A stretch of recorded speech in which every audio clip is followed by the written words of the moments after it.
बिस्मिल्लाहिर्रहमानिर्रहीम, अस्सलाम वालेकुम। Welcome to my channel. मैं हूं ईमान फातिमा और आज मैं आपके पास जो है वो एक बड़ी आसान सी और बड़ी कॉमन सी वीडियो लेकर आई हूं कि अगर आपने चेक फिल करना है तो किस तरह से आप चेक फिल करते हैं। ठीक है, तो आपके पास जो है वो एक चेक का परफॉर्मा होता है, जैसा कि आप देख सकते हैं ये फिलअप है, लेकिन मैं आपको आप इसको सिर्फ फिलहाल अभी के लिए यही कंसीडर कीजिए कि ये बिल्कुल ब्लैंक है और मैं आपको हर एक चीज़ के बारे में बताऊंगी कि किस तरह से कैश का चेक फिल कर सकते हैं, किस तरह से अगर आपने एक बंदे को क्रॉस चेक देना है तो वो आप कर सकते हैं। ठीक है, और एक और तीसरा होता है एक पर्टिकुलर बंदे को ही आपने देना है तो वो किस तरह से होता है। ठीक है, अच्छा अभी के लिए ये है कि फ़र्ज़ करें आप खुद आ रहे हैं बैंक, ठीक है, और आपने कैश कराना है, ओपन चेक है। ठीक है, ओपन चेक होगा तो सबसे पहले तो इन लाइंस की ज़रूरत नहीं है। ठीक है, आप इन लाइंस को बिल्कुल इग्नोर कर दीजिए। आप पे में जो है वो सेल्फ लिखेंगे, ठीक है, या आप कैश लिखेंगे, दोनों में से कोई भी एक चीज़ आप लिखेंगे। ठीक है, ये ओपन चेक की मैं आपको बता रही हूँ।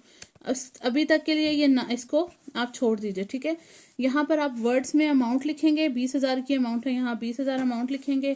उसके बाद यहाँ पर आप जो है वो वर्ड्स में अमाउंट लिखेंगे और इधर जो है वो डेट लिखेंगे। ठीक है, डेट लिखने के बाद आप यहाँ पर अपने इनिशियल्स करेंगे।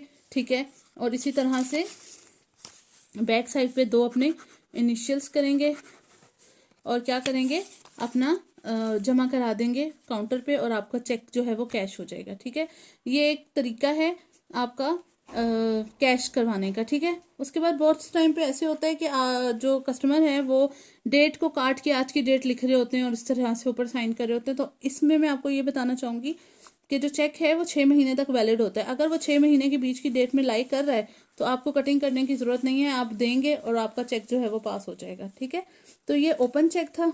इसी के साथ मैं आपको नेक्स्ट वीडियो में बताऊंगी कि क्रॉस चेक किस तरह से है। ठीक है, कि अगर आपने किसी कस्टमर को चेक देना है, ठीक है, कर दो कंटिन्यू यहीं से।